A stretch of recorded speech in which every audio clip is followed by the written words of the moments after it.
This is going to be a VOD review over a Batrider 3 in the Crusader 4 bracket. The player said that he picked the hero in the role, except he doesn't understand how Batrider 3 is supposed to work in terms of spell usage and gameplay patterns. I'm not familiar with Batrider 3 myself, but I did watch like 4 or 5 replays, so I have like a better understanding. Most of my experience with Batrider is like a 4 or 5 because that's my main role. But I do understand Batrider enough to understand that you are one of the best catch heroes. You are one of the best catch heroes in the game, especially with Lasso, Blink, Force Staff, and then with Booted Bearings that allows you to actually drag the people further away with the Lasso. And then off of the replays that I saw, the only time the Batrider skipped Blink was if there was another hero with catch.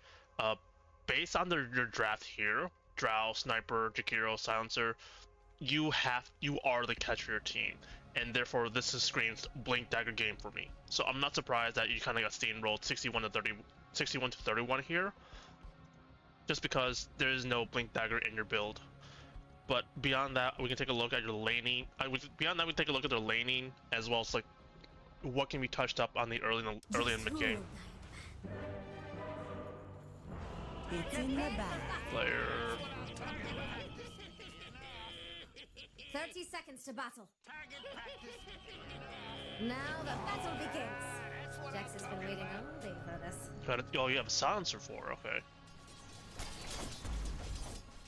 Let's get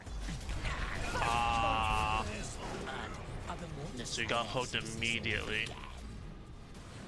That definitely makes it hard because you're suddenly under-leveled. Oh, the buds are just staying here for first blood. Just bad pull, whatever. Creed's already here. You just farm this.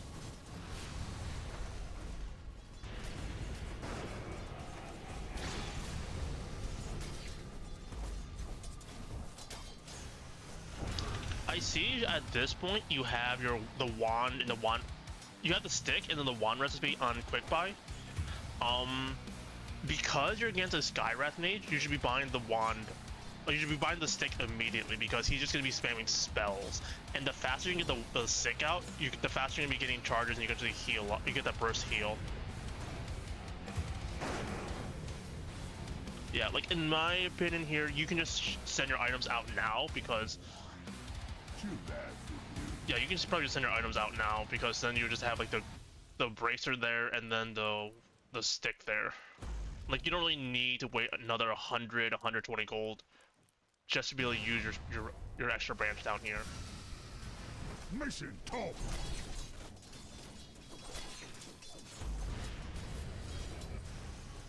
Dire's top tower has some radiant-shaped problems. Radiant's barrier has been killed. So you're not able to approach the lane, and that's literally just because, first off, you got hooked at level 1 and just kind of like fed and died here, forcing you to give up like the first wave, and you had to TP in to join the next, and it's put you behind on levels. Like you're almost level 3, and the Slark is like 130 XP up on you. But beyond that, you're just kind of being zoned out by the Skywrath, and in order to combat that, I think, let's see, like, you would like to wave up here on your side because it's just safer for you to farm. Mission top. Like, you should look to use, let's see. Like, default options here is just looking to make the pole, utilize the pole camp. Skywrath is very oppressive in terms of like just harassing people out with the spells, but he's also very, very weak. He's one of the few heroes that actually has 0 armor. So if you are able to just run at him and just harass him down, then the Skywrath is going to be a lot less scary. And also, if you click on the Skywrath, you can see how he has 0 mana left. That means he's not going to be a scary threat for you for like the next minute or so. And in that time frame, that's when you can actually just approach the lane, approach the wave, and actually be able to farm.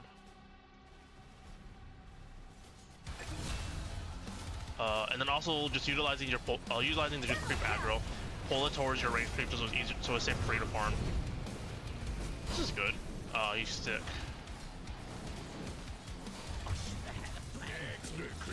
It's good. Since you got the kill in the lane, you should look to shove this out and make a pull immediately. you don't want the wave to reset here. You want to be able to make the pull and have the wave like meet over here. So thankfully your silencer is making that pull. You don't care about these creeps because like they're gonna die to the tower anyways.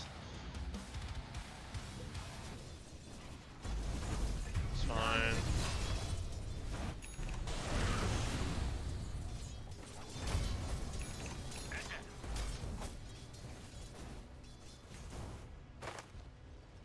Jax thinks Radiant's bottom tower is about Dire's top tower is about to fall. It's fine. Was that fine?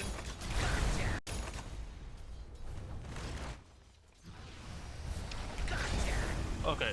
The poll was... Hold on, let me go back another 10. This poll is perfectly fine. This is good. You want to build the way meeting near your, closer to your tower. But you walking up doesn't do anything. Because walking up means you want to like do something. But when you're alone, when you're at no mana, half health, and then your support has no mana, you can't do anything if you just walk up. And I wouldn't be surprised if you die here. No, you don't. Oh, you do die because you walked up. Yeah, you just kept dying. You just kept eating arcane bolts from the Sky Wrath, and you just kind of just ignored him. Because the Sky Wrath was just completely ignored in the lane for the first 6 minutes, he was able to get off all his spells, abuse his harass, and he was never punished for it. Despite the fact that he has 0 armor, and you and Sansa can very much just punish him, he just got away with all his bullshit for the entire 6 minutes here. And now at this point, you've died 2 times, and then the Slark is like, what, a whole level up on you? And now it's just gonna be hard for you to actually lane this normally. Yeah, so at this point, you just look to just flash farm this as fast as possible. If you have to, you can go jungle. Batrider is one of the few heroes who can jungle pretty effectively with Napalm and Firefly. I think the build you can start doing that is like 1-0-2 if the lane is that bad. But I would recommend checking out like Dota 2 Protractor, seeing like what the common builds are. Out of the ones I saw, the Batrider was going like 3-0-3 at level 6 and just skipping Lasso. Although the one pub replay I saw did take Lasso level 6, but it's also like, I don't think they really use it effectively the entire time they're at that level. And over here, Radiant's top tower about to fall.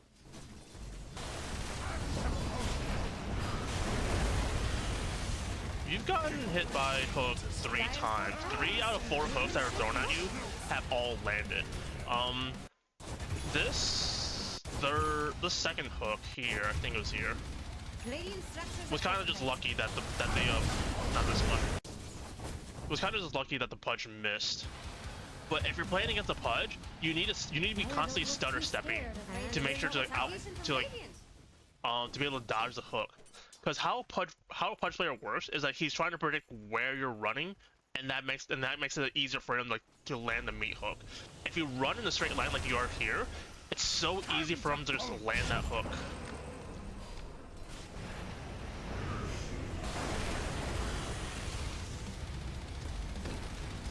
Yeah, in cases like this where you're slow, you really shouldn't be near the fight. You should be looking to back off. Like, you don't have your spells.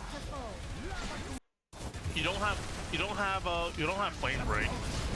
You don't have lasso. And like, yeah, you have napalm, but napalm is like kind of whatever, and like one thing. So at this point, just look to back off. Like, I know you have both your supports here, but you're sitting around here on how low do you get before you die? You're sitting here at like 300 HP, and like you're like just 2 spells away from dying. In fact, you actually get hit by a meat hook and then just right click down.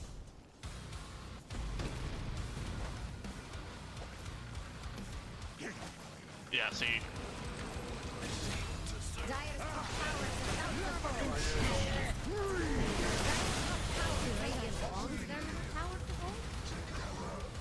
like if you lose the lane this hard as a Batrider, you can't walk down the lane and farm it like when it's over here. You should just go jungle with just Napalm and Firefly. Next time you do that, go like I think 203. But if you do need Flame Break, go like 113. Like most of your damage is from the Firefly. And then what the farming would look like is that you're just dragging the two nearby camps together, and then you're just napalming them together, and then you're fireflying over them, and then they're gonna follow you inside of the Firefly fire.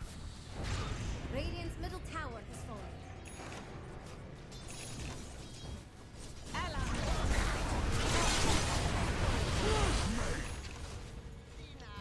Yeah, see, you haven't been able to do anything just because, like, you constantly just come back to the lane, and you're constantly, like, on low HP after they go on you once. And now that the fight has, like, pretty much started and it's halfway over, you're still hanging around despite the fact you're only at 300 HP. You have Lasso, but it's also, like, what does it do?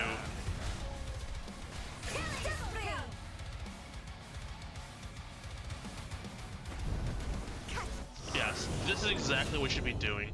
If you can't get farm out of the lane, you should be doing that the second you can.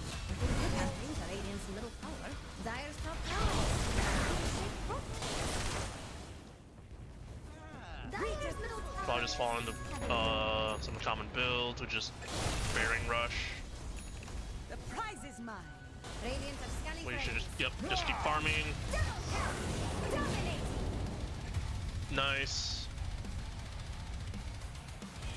You need to buy at this point you're at the full health, but you just have no mana. You should be. Ooh. The fight breaks out here. Walk in a straight line, so you got hooked. Yeah, never mind. You can just reset here because you're at low health. What I was gonna say earlier was that like you were at full health, so you wanted to stay on the map, but you were at no mana. So you need some kind of mana regen. Like range drops is good to have, but a lot of people just keep chugging like clarities or spam mangoes, and that's how you're gonna keep your mana up. Batrider eats a lot of mana just farming with Napalm and Firefly. So if you can keep your mana, staying up with the regen items, you can actually amplify your farm so much more.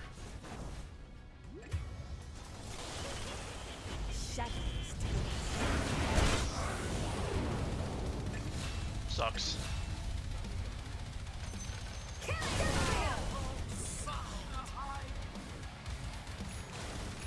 I don't like the Orchid. Orchid just doesn't make sense. If you Orchid the Slark, he can just Dark Pact it off. And then if you're Orchiding the person you're going on, it kind of doesn't make sense because they're already locked down with Lasso. They can't use spells in the first place. And Lasso doesn't really deal that much damage either. It's only 200 damage.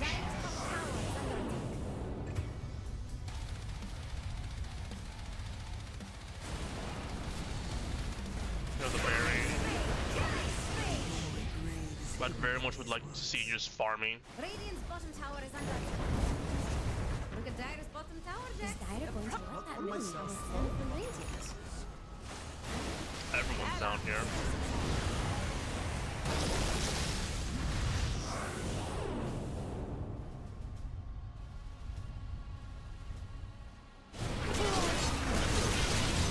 This is a very awkward fight.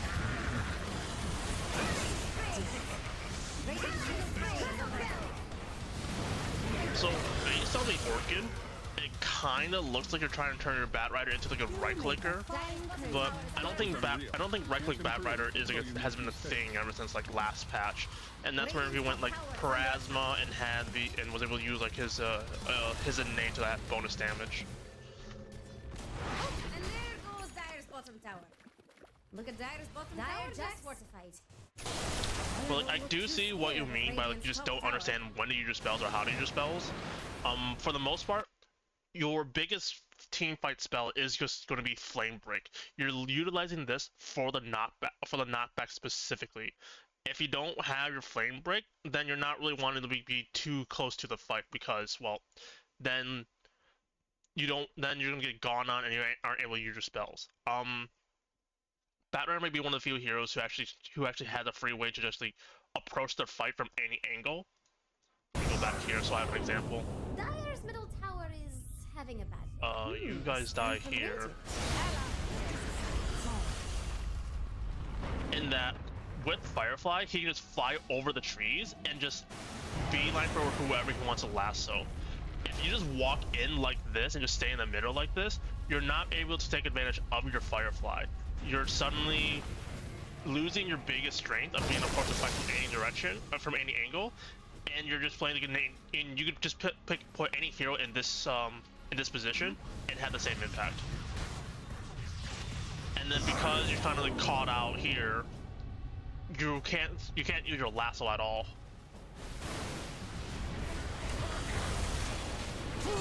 And then at that point, three out of your 4 spells are just ineffective, and then your 4th one just being napalm, which is just whatever.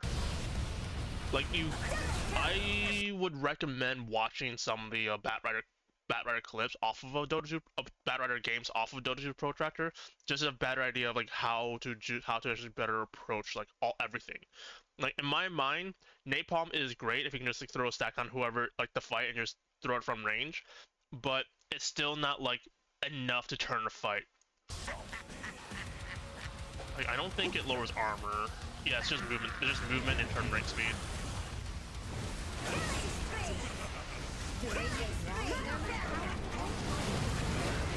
Yeah, but I would say most of this game is literally just not really being able to play the game according to like how you guys want to. Your game here, this match here, is just Radiant running at you, and you guys just not able to contest them at all. The only thing you really have to like ward them off is the macro pyre from Jakiro, but this is on like a 90-second cooldown. You can't do that every single fight. So for that, you just kind of have to avoid. You kind of have to avoid these 5v5 fights and just play for ganks. And that's where having the jump in your blink dagger is going to be very handy with your lasso. You smoke up with your supports, you blink in, lasso someone, you throw the macro pyre down, and then if one of your sniper or drow is nearby, they can actually like provide the damage and finish off the kill, and do that on repeat. And then once you get that kill, you just leave. You just vacate the entire area, the nearby area, because people will just be rotating in, TPing in, trying to save their ally, or in most cases, they're trying to look for a trade because you just use all your big spells, and they are breaking in with full resources. You make mistakes. And over here, Dyer's bottom tower. Radiant's getting friendly with Dyer's bottom tower. Radiant's top tower is under attack. Yeah, Batrider isn't the hero for like these full 5v5 engagements. You want to utilize your ganking potential. You want to utilize your pickoff potential, your ganking potential, with your lasso. And then in terms of fights, that's where like flame break is going to be the most handy thing. You can create space and you can get knock people off of your sniper, your drow. You can knock people off of you. You can knock people into your team, and that makes it a lot easier for you to just pick people off, reposition them, kill them into like whatever else damage your guys has.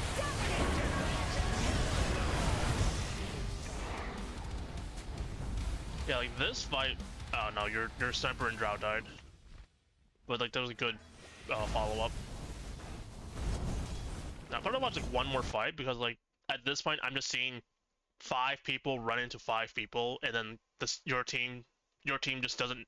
It just has weaker heroes for the 5v5s, and you're just not able to like contest them. I'll take that. Dyer with the snap. Fine. Dyer's middle tower. Dominate. Last long. Double kill. This kind of looks like Save Your Friend syndrome.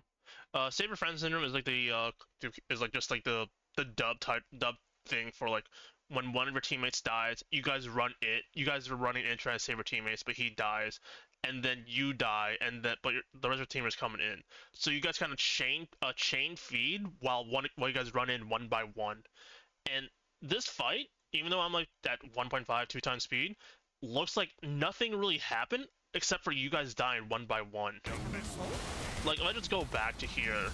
Before the fight even starts, the sniper gets picked off, you get picked off, and then Jakiro gets picked off, and then Sansa gets picked off. And then if Drow was nearby, she would have gotten picked off too. But like all of you died one by one, and that's because like you guys just had like save your friend syndrome. Sniper got gone on, so everyone started walking over trying to save him. Too late, Sniper's dead, but then you get caught out, and then everyone else starts running over trying to save you, but then you get finished off. And then by then, Jakiro and Sansa are they like too deep? Are too deep, or they just don't have any way to escape, so they just get run down by the rest of Radiant. In all these scenarios, it is 5v1 here, Radiant versus Sniper, and then 4v1, 3v1 versus the Batrider here, and then just 5v2 under the tower of like Radiant versus Jakiro and Silencer. Like in all these scenarios, Radiant just comes out on top because they have all their heroes in like these small engagements, and then Dire is a little spread out, so they're just straddling in one by one.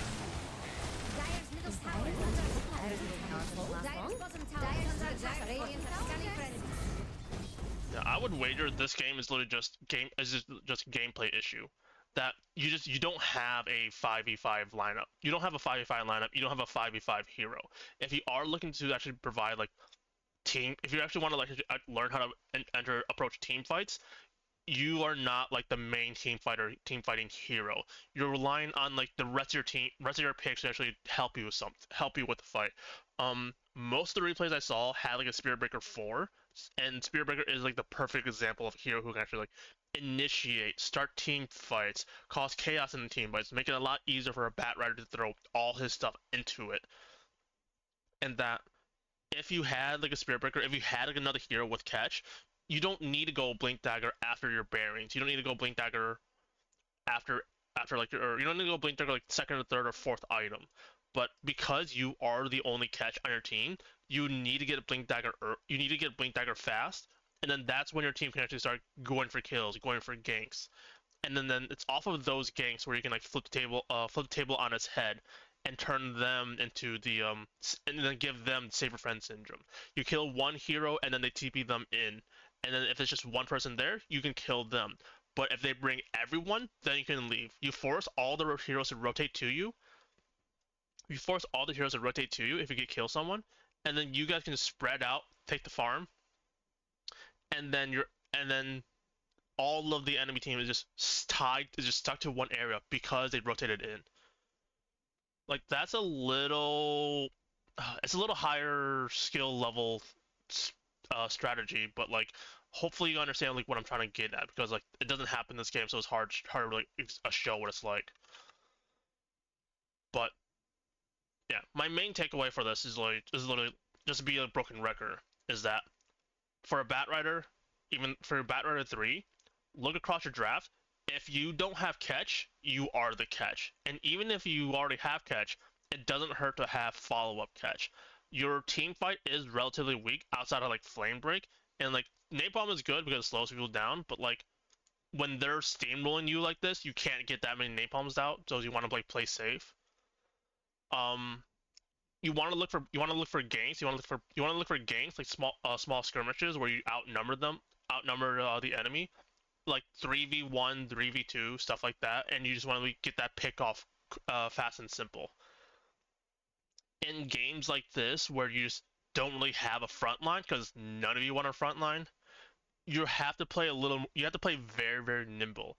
You want to bait people to just dive on you. You want to play a little more defensive.